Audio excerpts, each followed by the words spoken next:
News 18 network को ये exclusive interview देने का बहुत बहुत धन्यवाद। आपने अपने पनिशिंग शेड्यूल से हमारे लिए समय निकाला।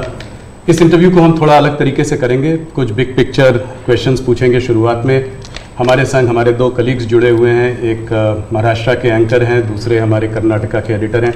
ये दो स्टेट्स अहम हैं इस चुनाव में, तो हमने सोचा कि थोड़े सवाल वो भी आपसे करेंगे। शुरू करते हैं। पहला सवाल। सबसे पहले तो आपको और आपके सभी दर्शकों को मेरा नमस्कार। और मुझे अच्छा लगा कि आपने अपने साथ कर्नाटका और महाराष्ट्र को भी जोड़ दिया है, तो एक प्रकार से आपने मेरी मदद की है, वरना तीनों को अलग अलग इंटरव्यू देता तो शायद मुझे और ज़्यादा टाइम देना पड़ता। बहुत धन्यवाद, स्वागत है आपका नेटवर्क 18 थैंक यू।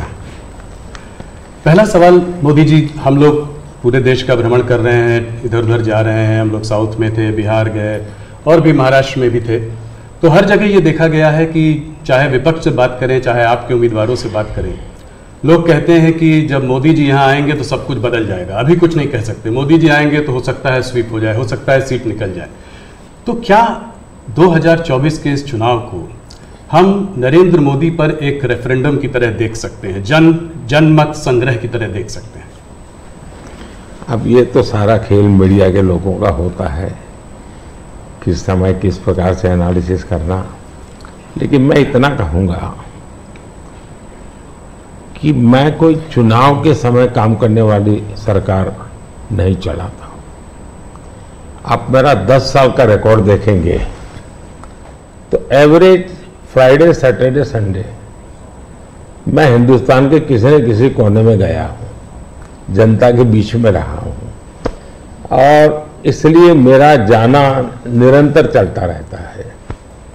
और चुनाव में मैं मानता हूँ कि लोकतंत्र का उत्सव ऐसा है कि सभी राजनीतिक दलों का कर्तव्य है कि ज़्यादा से ज़्यादा लोगों के बीच जाएं, जाकर के एक प्रकार से प्रशिक्षण का काम होना चाहिए, संवाद होना चाहिए, विचार विमर्श होना चाहिए।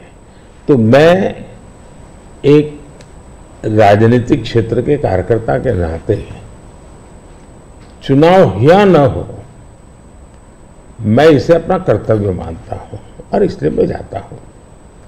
जहां तक ये 2 फेज का सवाल है, मैंने ऐसा जन समर्थन बहुत कम चुनावों में देखा है जो मैं इस बार देख रहा हूं।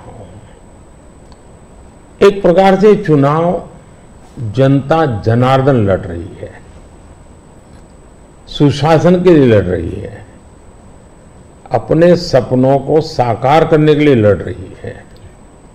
ऐसा मुझे लगता है, शायद मैं तो शायद एक निमित्त हूं।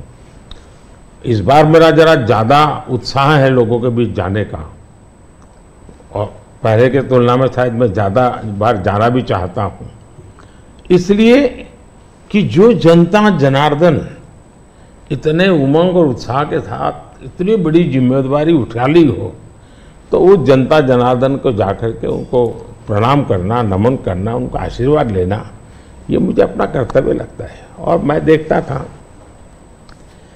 जो फर्स्ट राउंड हुआ, तो मैंने किसी दोस्तों को कहा था कि पहले राउंड में ये हमारे खिलाफ जो लोग मोर्चा लगा करके बैठने की कोशिश कर रहे हैं, पहले राउंड में वो पस्त हो गए जी।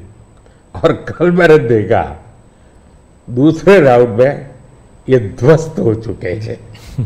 यानी पहले लोगों ने पस्त कर दिया, अब ध्वस्त कर दिया। मोदी जी, जब कैंपेन की आपने शुरुआत की थी तो बड़े हाई नोट पे ये कैंपेन की शुरुआत हुई थी। आपने कहा, आपने अपने सरकार के पूरे काम का परिचय दिया, आपने डेवलपमेंट एजेंडा को लेकर आगे बढ़े, इकोनॉमी पर आपने जो है बहुत प्रकाश डाला और इसके ऊपर बहुत काम हुआ भी है। अभी इधर उधर 1-2 चरण के बाद आते आते आपने जो है राजस्थान में एक रैली में एक कांग्रेस के मैनिफेस्टो पर एक डायरेक्ट अटैक किया। आपने ये तक कहा कि इनका एक स्कीम है जिससे कि ये वेल्थ डिस्ट्रीब्यूट करना चाहते हैं, ये पता लगाना चाहते हैं किसके पास कितनी जमा पूंजी है, किसके पास कितना पैसा है, किसके पास कितना सोना है, सिल्वर है, चांदी है, और उसको वो मुसलमानों में और घुसपैठियों में बांट देना चाहते हैं। क्या ये थ्रेट इतना रियल है? क्या आपको ऐसा दिखता है? मुझे लगता है कि शायद आपकी टीम ने मेरा पूरा कैंपेन को ट्रैक नहीं किया है, या शायद विकास की बहुत सी बातें ऐसी होती जिसको शायद टीआरपी के हिसाब से बैठता नहीं होगा। लेकिन आपने देखा होगा कि मेरा